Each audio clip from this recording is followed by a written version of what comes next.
हरिः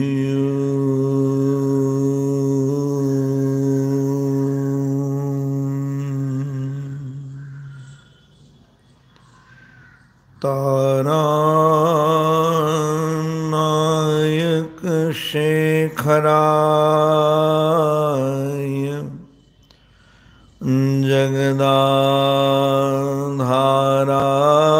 जगदाधाराय धाराधर छायाधारक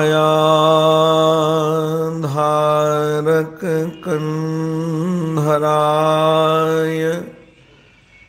गिरिजाश्रृंगैक श्रृंगारिणे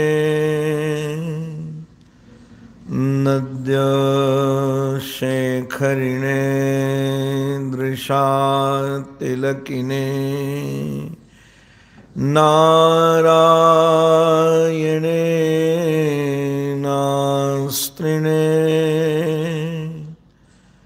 नागैः कंकणिने नगेन गृहणे नाथाय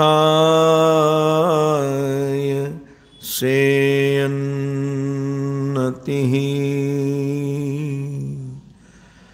वृन्दावनेश्वर मुकुन्द मनोज्ञवेश बंसी विभूषित कराम्बुजपद्मनेत्र विश्वेश केशवव्रजोत्सव भक्तिवस्य देवेश पाण्डवपते मम देहि दास्यम्। ॐ नमः श्री परमहंसास्वादित चरणकमलचिन्मकरन्दाय भक्तजनमानसनिवासाय श्रीरामचन्द्राय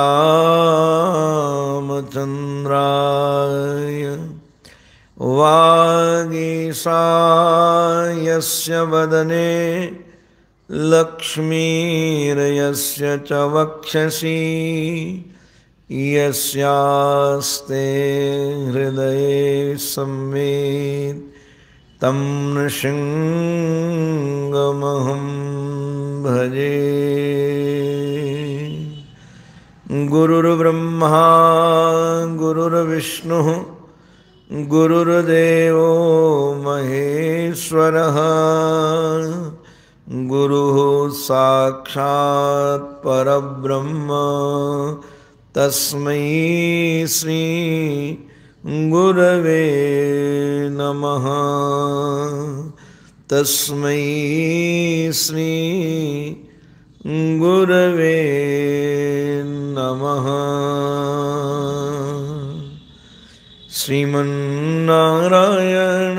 नारायण नारायण श्रीमन्नारायण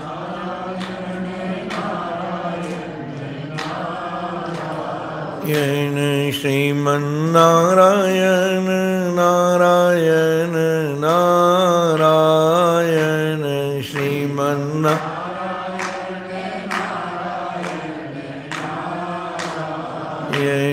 लक्ष्मीनारायण नारायण नारायण लक्ष्मीनारायण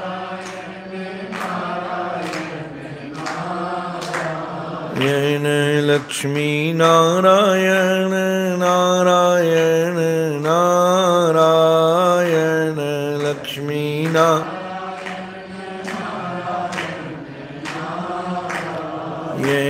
श्रीमन्नारायण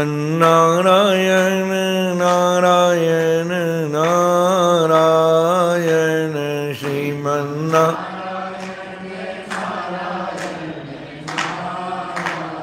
येन सद्गुरु नारायण नारायण नारायण सद्गुरु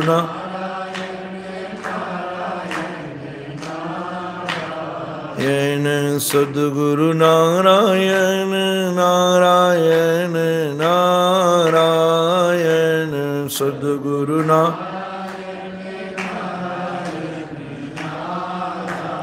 येन श्रीमन्नारायण नारायण नारायण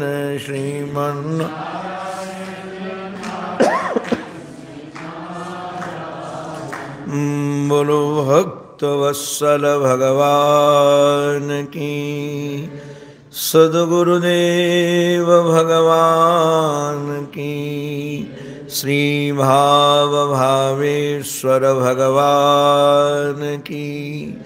नमः पार्वती पदये हर हर महादेव हर हर महादेव हर हर महादेव। जीवन धन जीवन सर्वस्व आराध्य श्री महाराज श्री के युगल पावन पवित्र चरणारविंदों में साष्टांग प्रणिपात। परमादरणीय पूज्य डॉक्टर स्वामी जी महाराज,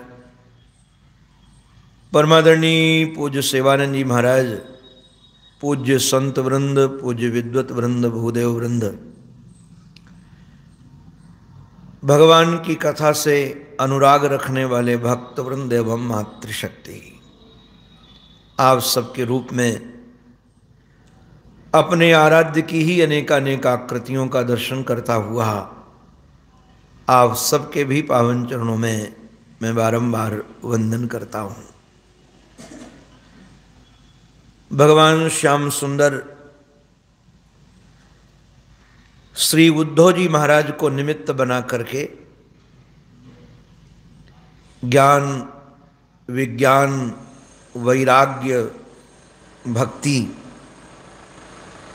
की अद्भुत व्याख्या कर रहे हैं। कल हम लोगों ने ज्ञान विज्ञान की चर्चा श्रवण की। भगवान कह रहे हैं आदावंते च मध्ये च सृज्यात् सृज्यम यदन्वियात्। जो आदि और अंत में रहता है वही मध्य में रहता है। यदि आदि और अंत में परब्रह्म परमात्मा है तो मध्य में भी परमात्मा ही है। जब तक आपकी परमात्मा बुद्धि नहीं होती है तब तक पुरुषार्थ करके लगे रहना चाहिए। प्रमाद का परित्याग करके साधन में संलग्न रहना है। बाद में भगवान एक बात कह रहे हैं श्री उद्धव जी महाराज को निमित्त बना करके कि ये संसार जो हम सबको दिख रहा है, ये संबंधी जो हम सबको दिख रहे हैं, ये पहले नहीं थे और अंत में भी नहीं रहेंगे।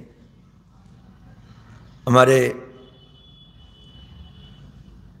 पूज्य भागवतानंद जी महाराज जी के कृपा पात्र, वो कई बार साधकों से प्रश्न करते थे कि संसार जो इस समय तुम्हारे पास में है ये तुम लेकर आए थे और तुम लेकर जाओगे। तो लोग कहते थे न लेकर आए हैं न लेकर के जाएंगे, एक केवल मध्य में भाषित हो रहा है, दिख रहा है।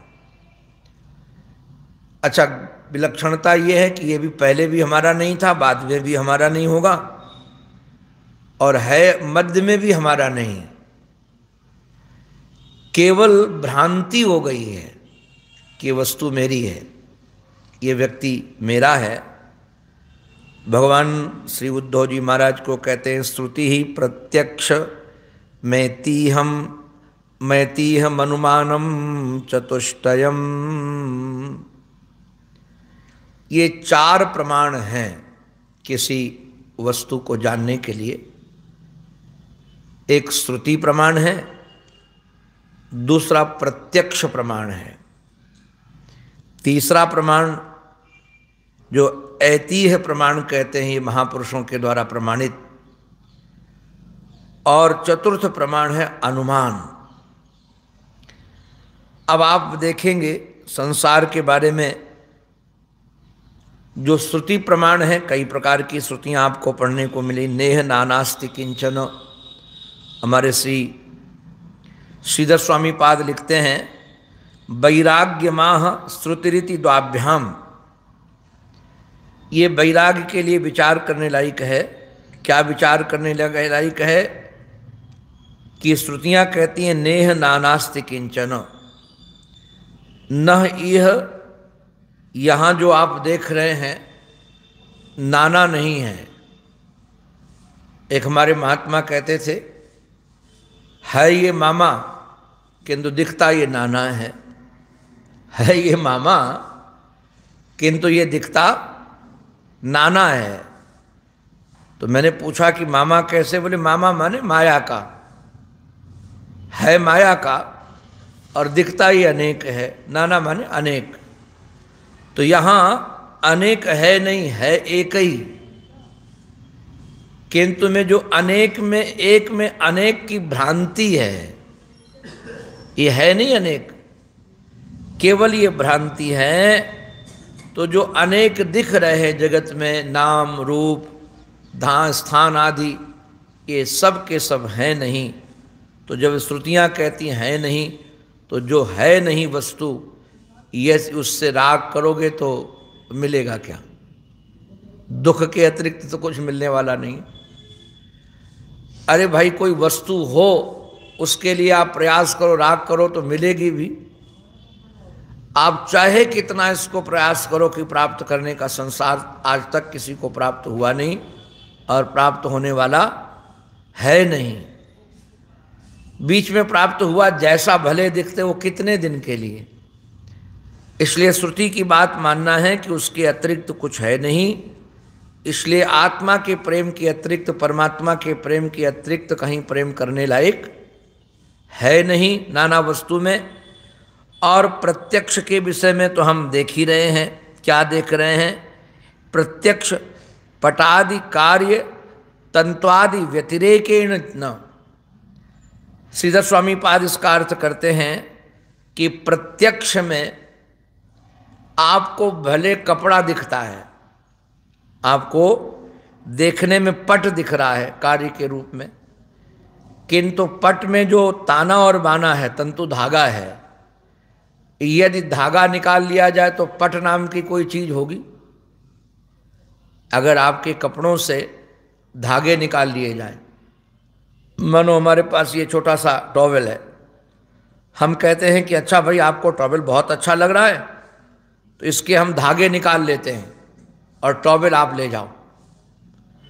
तो धागा निकलने के बाद टॉवेल नाम की कोई चीज रहेगी क्या? तौलिया नाम की कोई रहेगी नहीं। तो प्रत्यक्ष में भी जो कार्य दिख रहा है, उसके अंदर जो कारण समाया हुआ है, अगर कारण निकाल लिया जाए तो कार्य की कोई सत्ता रहेगी नहीं। इसलिए 2 उदाहरण दिए हैं, प्रत्यक्षम पटादि कार्यम तंत्वादि व्यतिरेकेण न दृश्यते। और हमारे महर्षि ने तो इसमें और भी कई उदाहरण इसमें प्रस्तुत हैं। इसके विषय में प्रत्यक्ष में आप देखते हैं, भले ही आभूषणों में नाम रूप आपको दिख रहे हैं, किंतु उसका यदि जो मूल कारण है स्वर्ण निकाल लिया जाए तो आभूषण नाम की कोई चीज है नहीं। घड़े का आकार आपको दिख रहा है, नाम दिख रहा है, यदि उससे मृत्तिका निकाल ली जाए तो घड़ा नाम की कोई चीज दुनिया में नहीं है। तो ये नाम रूप जो है केवल काल्पनिक हैं, इसमें वास्तु वस्तु जो है वही ठीक है। ये हम प्रत्यक्ष से देखते हैं। और जो हमारे महापुरुष लोग, तत्वज्ञानी पुरुष लोग हैं, वो भी इस बात को कहते हैं कि सारा का सारा ये जो ऐतिह्य प्रमाण है महापुरुषों का प्रमाण, और सचमुच में ये महापुरुषों का प्रमाण इसलिए प्रमाणित मानने लायक है कि ये बिल्कुल निष्पक्ष हैं। वो परसों में जो अपने दोपहर मध्याह्न काल में महाराज की कैसेट चलती है, तो मैं सुन रहा था अंदर बैठे बैठे, तो महर्षि ने एक बड़ी विलक्षण बात कही। बोले ये रागी लोग, महर्षि कह रहे रागी लोग, रागवान जो लोग हैं ना, लार को, थूक को, इसको सब कहते हैं ये अधरामृत है। अब जरा विचारिए, रागी लोगों के द्वारा जिसका अधरामृत नाम रखा गया है, जो घृणास्पद है, क्या वो अधरामृत है क्या? ये जितने संसार के रागी लोग हैं उनको ऐसी ऐसी उपमा दी, मांस के 2 खंड हैं, उनको कहेंगे ये हमारा स्वर्ण कलश है, अमुक अमुक हैं, अमृत कुंड हैं, आदि आदि जो इन रागियों को संसार में सौंदर्य दिख रहा है, जिसका नाम इन्होंने अमृत रख रखा है, क्या इनकी बात प्रमाणिक है क्या? इनकी बात प्रमाणिक नहीं है।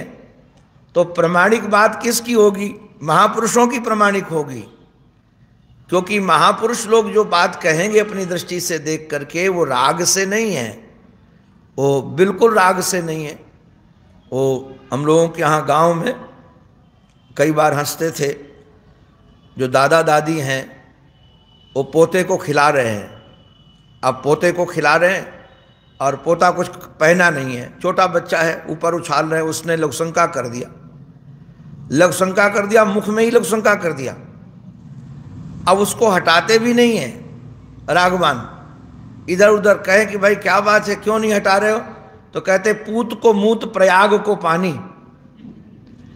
ये महाराज इनका जो, ये तो प्रयाग का गंगा जल है जी, त्रिवेणी का जल है। अब बताइए क्या उनके प्रमाण से ही प्रमाणित हो जाएगा? उनके कहने से, रागियों के कहने से वो नाती पोतों का महाराज वो लघुशंका, क्या वो गंगा जल हो जाएगा? वो गंगा जल होने वाला नहीं है। महापुरुष लोग जिसको प्रमाणित करेंगे, तो संसार में जो, हमको ये प्रमाण बहुत अच्छा लगा। श्रुति प्रमाण तो है ही, प्रत्यक्ष प्रमाण में ही हम सामने देख रहे हैं सब लोग जगत को। अब इसको तो कोई, अच्छा प्रत्यक्ष प्रमाण में भी मैं देखता हूँ, रागवान होकर के प्रत्यक्ष प्रमाण को भी प्रमाण आप मानोगे तो गलत मान लोगे। इसलिए प्रत्यक्ष को भी हमारे पूज्य महापुरुषों के द्वारा, महापुरुषों की जो प्रसिद्धि है, ये ऐतिक जिसे है, ऐति है जिसे कहते हैं, वह लोग इस बात को कहते हैं, तत्वज्ञानी पुरुष लोग, हमारे श्रीधर स्वामी पाद इसी का अर्थ करते हैं महाजन प्रसिद्धि। ये महाजन प्रसिद्धि जो महापुरुषों में इस बात की प्रसिद्धि है कि ये संसार मिथ्या है, संसार की सत्ता है ही नहीं, ये स्वप्नवत है, ये महाराज माया का है, इसमें कोई सत्यत्व है कि चीज, सत्य नाम की कोई चीज नहीं, सत्यत्व बुद्धि बनाने लायक नहीं है। इसलिए इस जगत से राग करने लायक है नहीं। देखो निष्पक्ष महापुरुष लोग इसमें प्रमाण है, प्रत्यक्ष प्रमाण है, श्रुति प्रमाण है, और महाराज अनुमान प्रमाण भी है। अनुमान प्रमाण क्या है? अनुमान प्रमाण, ये 4 प्रकार के प्रमाण हुए ना।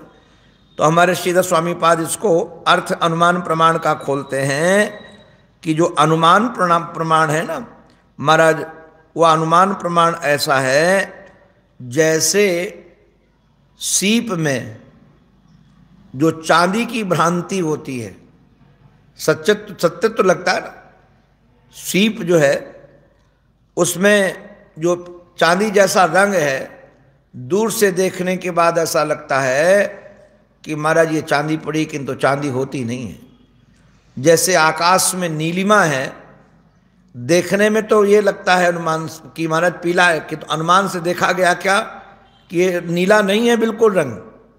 जैसे सीप में चांदी नहीं है, आकाश में रंग नहीं है, उसी प्रकार महाराज ये संसार में सत्यत्व तो नहीं है।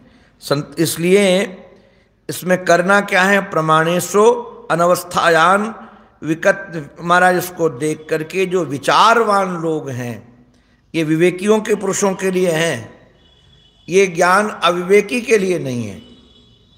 जो विचारवान लोग हैं, जो विवेक करने में लगे हुए हैं, सत असत का विवेक करने के लिए उनको चारों प्रमाणों से ये संसार की सत्ता नहीं है, न संबंध की सत्ता है, न संसार की सत्ता है। इसलिए प्रमाणों से प्रमाणित करके निश्चित रूप से इससे वैराग्यशाली ही होना है। वैराग्यशाली का अभिप्राय द्वेष नहीं है, घृणा भी नहीं है। वैराग्य का अर्थ द्वेष भी नहीं है। अरे भाई, घृणा किससे होगी? जो हो चीज।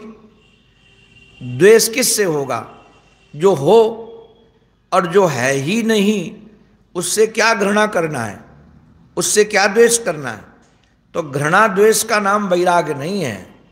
वैराग का अभिप्राय यह है महत्व बुद्धि ही नहीं है, महत्व बुद्धि। हमारे एक महापुरुष कहते थे कि ज़्यादा जो महत्व बुद्धि होती ना, वही बार बार उसको गाली भी दी जाती है। गाली देने की भी आवश्यकता नहीं है, महत्व बुद्धि उसकी बार बार चर्चा भी की जाती है। और जिसकी कहीं महत्व बुद्धि नहीं है वो तो एक बड़ी महाराज विलक्षण महापुरुष, एकदम अवधूत। वो कहते थे लोग समझते हैं कि जो वस्तु त्याग आए हैं वो वैराग्य हो गई। अरे बोले, त्याग तो प्रकृति का सहज स्वरूप है। वो कहते थे त्याग तो प्रकृति का सहज स्वरूप है, आप ग्रहण करके रखोगे कैसे? वो तो बड़े विलक्षण भाषा में कहते थे कि शाम को हमने बादाम का हलवा खाया और सुबह त्याग हो गया। अब त्याग हो गया, यदि उसका महत्व हो तो बार बार कहेंगे कि हमने बादाम के हलवा का त्याग कर दिया, हमने त्याग कर दिया, हमने त्याग कर दिया। अरे उसकी कोई चर्चा भी नहीं करता है, चर्चा का विषय भी नहीं है। जो लोग कहें कि मेरे इतना घर छोड़ करके चले आए, ये परिवार छोड़कर चले आए, मेरे पास कुछ कोई कमी थोड़ी थी, मेरा तो घर बार सब भरा पूरा था, मेरे पास ये छोड़ दिया, ये छोड़ दिया, वो त्याग है ही नहीं। सचमुच में अभी खोपड़ी में वो भरा हुआ है, खोपड़ी में भरा हुआ है कि त्याग तो उसका किया जाओ सच्ची वस्तु हो, जो हमारा था ही नहीं, केवल हम भ्रांति से उसको मान रखे थे। हमने भ्रांति मिटाई है, हमने कोई त्याग वाग किया नहीं है, भ्रांति मिट गई वो कि ये हमारा संबंधी है, ये हमारा घर है, ये हमारे बच्चे हैं, ये हमारे अमुक अमुक अमुक। अरे ये थे ही नहीं हमारे जी। तो जब आप चारों प्रमाणों के द्वारा इस संसार का दर्शन देख करेंगे तो निश्चित रूप से इससे आपको वैराग्य हो जाएगा। और विवेकी पुरुष को निश्चित रूप से इस प्रकार से जब जगत का चिंतन करता है तो विरक्त तो हो ही जाता है। तो भगवान कहते हैं चारों प्रमाणों से। अच्छा कहा, ठीक है, अनुमान आदि प्रमाण, प्रत्यक्ष प्रमाण, श्रुति प्रमाण। तो कहा चलो कोई बात नहीं, अगर इस संसार के संबंधों को, संसार के सुख को आप मिथ्या समझ लो तो क्या स्वर्ग आदि के सुख सच्चे हैं? क्या उनकी महिमा है? आपको बताएं, एक दिन मैं विचार कर रहा था कि जब सन्यास दिया जाता है तो सन्यास की एक विधि है, हम लोगों ने जो लिए हैं सन्यास उनको पता है। निर्वस्त्र होकर के दोनों हाथ ऊपर करके चला जाता है, और महाराज केवल यहाँ का नहीं, संसार, समस्त संसार की वस्तु का परित्याग है। यहाँ तक स्वर्गादि तिवर किसी के भी उसमें नहीं। और एक वाक्य और गुरुजी बुलाते हैं, ना हम किसी से भयभीत होंगे, ना कोई हमसे भयभीत हो, किससे बिल्कुल वैराग्यशाली बन करके। तो भगवान एक बात और भी कह रहे हैं कि कर्मणाम परिणाम इत्वादात अविरिंचात अमंगलम, अविरिंचात अमंगलम। बोले कर्म से जो प्राप्त होने वाली वस्तु है, कर्मणाम परिणाम, जो आपने कर्म करके प्राप्त किया है, भैया पुरुषार्थ करके प्राप्त किया है, योजना बना करके प्राप्त किया है, वो कहाँ तक कहें। इन्हें तो ऐसा शब्द का प्रयोग किया है, विरिंचात, अर्थात ब्रह्मा के पद तक।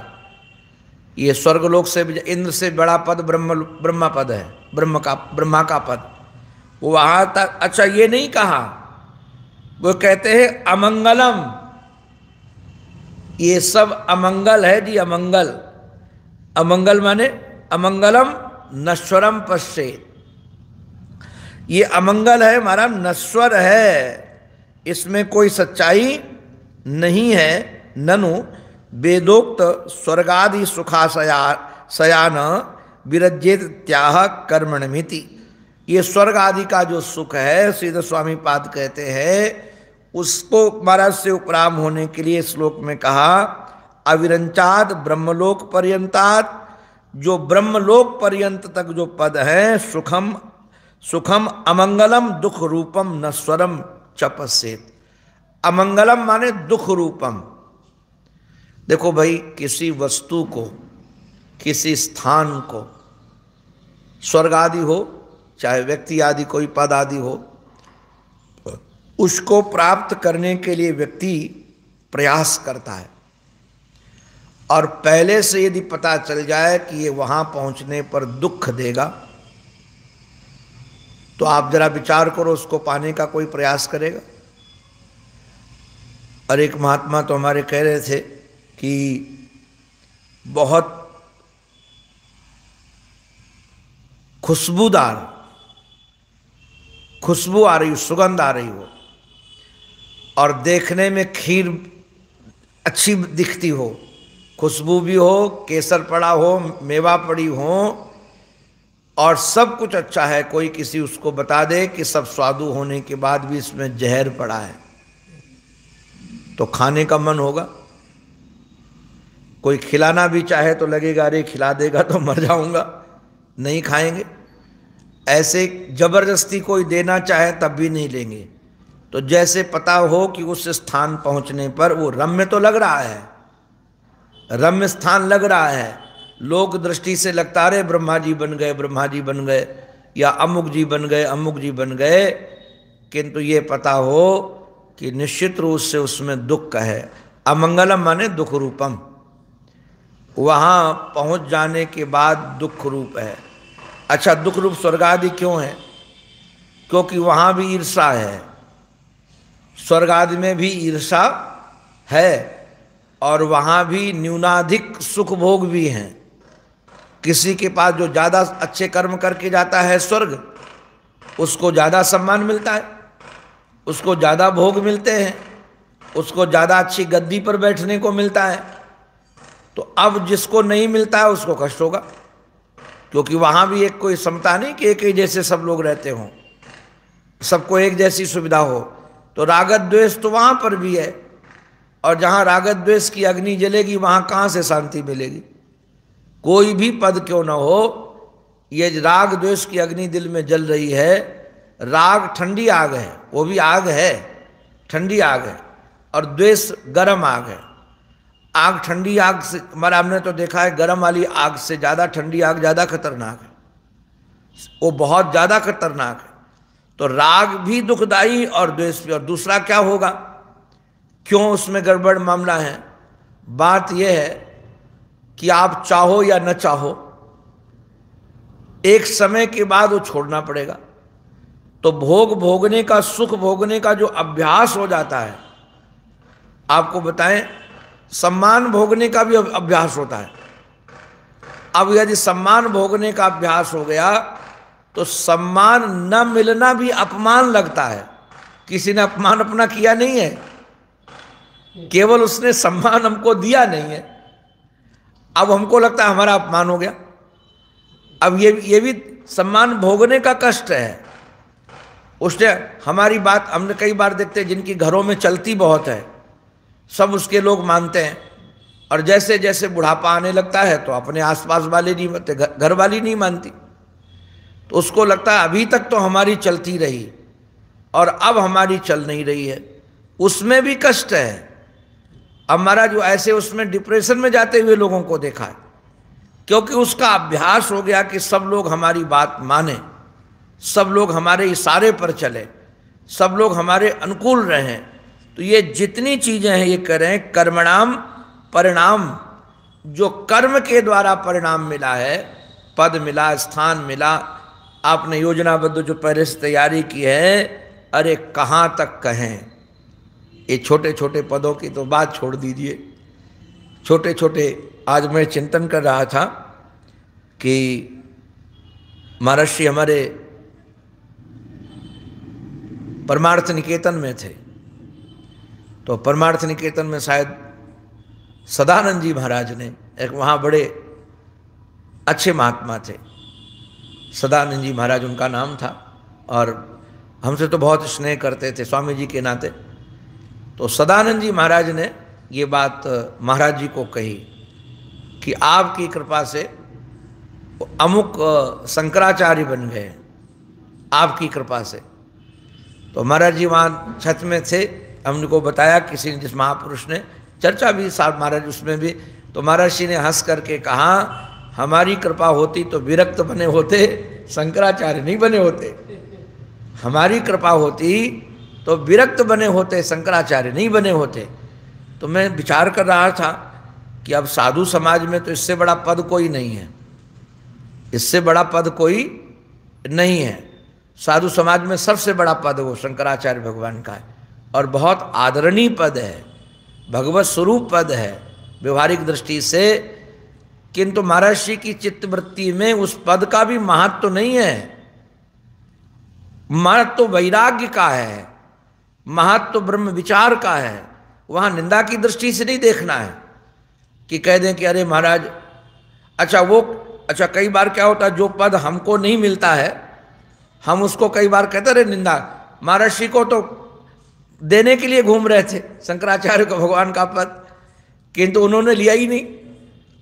महत्व बुद्धि हो तो स्वीकारें, महत्व बुद्धि ही नहीं है उस विषय में।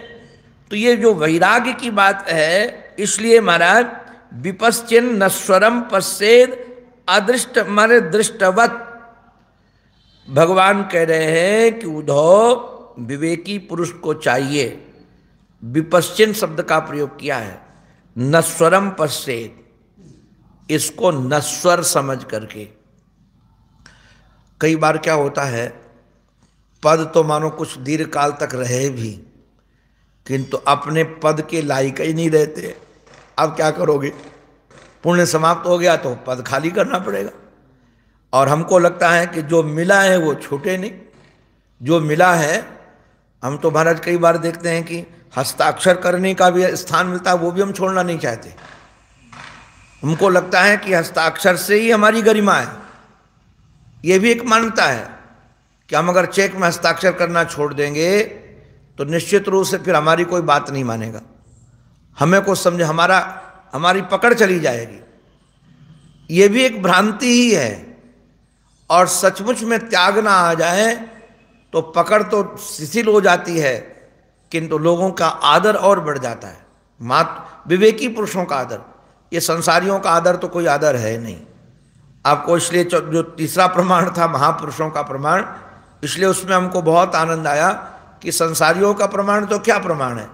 संसारी यदि लार को अमृत बोलने लगे, थूक को खखार को अमृत बोलने लगे, तो इसका क्या महत्व होगा, इसका कोई महत्व नहीं होगा। तो संसारी लोग यदि कुछ बहुत अप्रमाण बात कहने लगे, ये पद, ये प्रतिष्ठा, ये यश या ये, उसका कोई महत्व नहीं है। महापुरुषों की दृष्टि से महत्व किस दृष्टि का है, महापुरुष लोग किसको विशेष मानते हैं, वह दृष्टि रखने लायक है। महापुरुष लोग किसको गरिमा त्याग को गरिमा मानते हैं कि राग को गरिमा मानते हैं। तो ये महापुरुषों के इसलिए विचारवान को, इस संसार को, पद को कहाँ तक कहें, विपश्चित महाराज जो ब्रह्मादि का पद भी है, वो ब्रह्मादि का पद भी अमंगलम शब्द का प्रयोग कर रहे हैं। अमंगलम का अभिप्राय मैंने कहा दुखदाई एवं इसको नश्वर समझे, वो दुख देने वाला है, अमंगल देने वाला है, नश्वर है। ये बात समझ करके वैराग्यवान बने। अब भगवान यहाँ से भगवान से प्रेम कैसे हो इसका साधन बता रहे हैं। भक्ते कारणम परम, जो भक्ति का कारण है, जैसे है तो ये गौरांग महाप्रभु की परंपरा का वाक्य महर्षि गुनगुनाते हैं, क्रियताम क्रियताम कुतोपि लभ्यते कृष्ण भाविता मति। खरीद लो किसी भी मूल में मिले, कुतोपि लभ्यते कहीं से भी मिले। क्या खरीदना है, कृष्ण भाविता मति, ऐसी बुद्धि जो कृष्ण से भाव से भावित हो, भगवत प्रेम से। तो ये भगवत प्रेम रूपी वाली बुद्धि मिलेगी कहाँ से, कैसे मिलेगी? तो भगवान कह रहे हैं भक्ति योग पुरैवोक्तः प्रीयमाणाय ते नघ पुनश्च कथयिष्यामि मदभक्ते कारणम पदम। वैसे तो इसकी चर्चा भगवान कह रहे मैंने पहले की है, तो यदि आपने पहले की है तो फिर दोबारा क्यों? बोले तुम्हारी इसमें प्रीति है, तुम्हें ये चर्चा सुनने में अच्छी लगती है। भाई जिसकी जहाँ प्रीति होती ना, वो राम कथा जे सुनत अघाही रस विशेष जाना तिरनाही। तो जहाँ प्रीति उत्पन्न हो जाती, हमारे टीकाकार तो बड़े ढंग से बोले परीक्षित की प्रीति भगवान के चरित्र से इतनी है, आपको क्या कहें। जब संक्षेप में कृष्ण चरित्र सुना दिया तो कहा कि आपने महाराज चंद्रवंश और सूर्यवंश का तो बड़े विस्तार से वर्णन किया। विस्तार से वर्णन नहीं है, न केवल महाराज 9वें स्कंद में 12 अध्याय है, कोई विस्तार नहीं है। किंतु जहां रुचि नहीं होती ना, हमने अनुभव किया है, जिस विषय में रुचि न हो और कोई बोलने लगे तो लगता है इतनी देर से बोल रहा, कब बंद करेगा इसको। वो छोटा समय भी बहुत बड़ा लगता है, हमने अनुमान किया है। कई व्यक्ति आ जाता है जो संसार की चर्चा करे, राग द्वेष की चर्चा करे, अब बड़ा हो तो हमको लगता है कब बंद होगा। 1 घंटे से होता 10 मिनट का ही है, मुझे लगता है 1 घंटे से लगा हुआ है, स्वयं अशांत है, मेरा भी चित्त शांत कर रहा है, ये कब बंद होगा। मैं कल अनुभव कर रहा था कोई घटना को, तो हमको लगा अरे इसने तो अभी चालू की है बेचारे ने, और हमको लग रहा है कि इतना समय अब बीत गया है। तो उसका कारण क्या है? प्रीति का अभाव है। और जहाँ प्रीति हो जाती है, रात भर चर्चा करता रहे तो लगता है अरे अभी तो पूरा नहीं हो। अच्छा देखना, जिससे प्रेम न हो वो कुछ बात सुना रहा हो तब भी अच्छी नहीं लगती, और जिससे प्रेम हो, आपको बताएं, वो बात कितनी देर तक सुनाता रहे, कितनी देर तक सुनाता रहे। वो अभी एक महात्मा हमको मिले, वो कहते थे महाराज वो कुछ लगता है आप जादू जानते हो। कहते थे मैं तो मरघट वाला महात्मा तो मैं हूँ, किंतु जादूगर आप हो। हमने कहा महाराज जी को मैंने तो कोई जादू वादू सीखा नहीं। वो बोले 4 घंटे कैसे बीत जाते हैं कथा में, मेरे को पता चलता है अभी महाराज जी ने मंगलाचरण किया है और कहते पूरा हो गया। तो हमने कहा महाराज जी जादू मेरा नहीं है, ये आपकी कथा के प्रति प्रीति और भगवत कथा का जादू है। आपके हृदय में भगवान की कथा में प्रीति न हो तो आप ही सोचोगे कब बंद होगा। ये मेरी विशेषता नहीं है, आपकी प्रीति की विशेषता है। आपको भगवत कथा प्रिय है, इससे पता चलता है, आपको कथा से प्रेम है ये पता चलता है। भले ही आप संस्कार जन्य कहीं लग गए, और कोई इसमें कारण नहीं है। तो जहाँ प्रीति होती है वो बहुत बात बड़ी भी छोटी लगती है, और जहाँ प्रीति न हो वो बात छोटी भी बड़ी लगती है। तो परीक्षित जी महाराज को प्रीति है भगवत कथा से। तो इधर राजाओं की चर्चा, उनके ये हुए, उनके ये हुए, उनके ये हुए, उनके ये मर गए, उन्होंने ये किया, उन्होंने ये किया, फिर मर गए। तो मुर्दों की कथा तो बहुत लंबी हो जाती है, तो उसमें सुनने में उनकी रुचि नहीं है। कृष्ण कथा सुनने में रुचि है। ऐसे ही जिसको जिस विषय की रुचि होती है, भगवान को भले लगे। मैं तो कई बार अनुभव करता हूँ, एक ही विषय महाराष्ट्र के कई बार सुन चुका हूँ, कई बार। जबलपुर का प्रवचन हमको लगता है कम से कम 20 बार तो हमने सुना होगा, क्योंकि आवाज़ भी अच्छी है कैसेट की, और हमको सुनने में बहुत आनंद आता है। किंतु जब भी सुनता हूँ तो लगता है मैंने पहली बार सुना इसको, इस विषय को तो महाराज जी की पहली बार सुन रहा हूँ। आज सुबह कुछ बात सुने तो हमने कहा ये तो हम पहली बार सुने हैं महाराज जी का। तो उसमें क्या है कि रस मिल रहा है हमको। यदि रस न मिले तो लगेगा अरे ये तो बहुत पुरानी बात है, कई बार सुन चुका हूँ, उसको दूसरे बदले। तो यही कह रहे हैं भक्ति योग, भगवान पहले से कह रहे हैं। क्यों? भगवान जानते हैं ना कि उद्धव थोड़ा बुद्धिमानों में श्रेष्ठ हैं और बृहस्पति के शिष्य हैं, पढ़ करके आए हैं। तो इनके सामने कोई बात कहे तो पुनरुक्ति दोष न हो जाए कि बार बार वही चर्चा कर रहे हो, बार बार वही चर्चा कर रहे हो। तो कहते हैं पहले से भगवान साफ सफाई दे रहे हैं, मैं पहले कह के आया हूँ। और वो उद्धव कुछ बोल नहीं रहे, बोले तब भी मैं सुना रहा हूँ क्योंकि तुम निष्पाप हो, और निष्पाप होने के कारण तुमको भगवान से प्रेम है। देखो, पापी को परमात्मा से प्रेम नहीं होता है। पापी परमात्मा से प्रेम कर ही नहीं सकता है। निष्पाप व्यक्ति ही परमात्मा से प्रेम करेगा। और धीरे धीरे धीरे धीरे महाराज और वो निष्पापता की ओर बढ़ेगा। तो बोले अनग निष्पाप प्रियमाणाय, तुम्हें ये भक्ति प्रिय है, पुनश्च कथयिष्यामि, मैं पुनः कहूंगा आपसे। क्या कहोगे? मद भक्ते कारणम परम, जो मेरे प्रति प्रेम का कारण है वह हम आपको कहेंगे। तो भगवान से प्रेम का कारण क्या है, कैसे भगवान से प्रेम किया जाए? तो जिनको भगवान से प्रेम करना हो तो भगवान ने जिन कारणों को बताया है उन कारणों को अपने जीवन में, कुछ निवारण है, कुछ कारण है। किसका निवारण करना है और किसका कारण करना है, किसको स्वीकार करना है, किसको अपना महाराज अपने जीवन के भक्ति का कारण बनाना है, कि जैसे कार्य रूपी भक्ति आ जाए हमारे जीवन में, उसका जो भगवान क्रमशः वर्णन कर रहे हैं उसकी चर्चा हम क्रमशः करेंगे।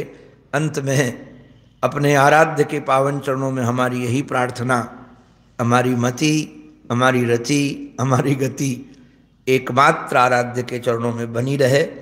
इसी प्रार्थना के साथ ये उनकी वाणी उन्हीं के पावन पवित्र चरणारविंदों में समर्पित। बोलो भक्तवत्सल भगवान की, सद्गुरुदेव भगवान की, श्री वृंदावन बिहारी लाल की जय। जय श्री राधे, जय जय श्री राधे, जय जय श्री राम।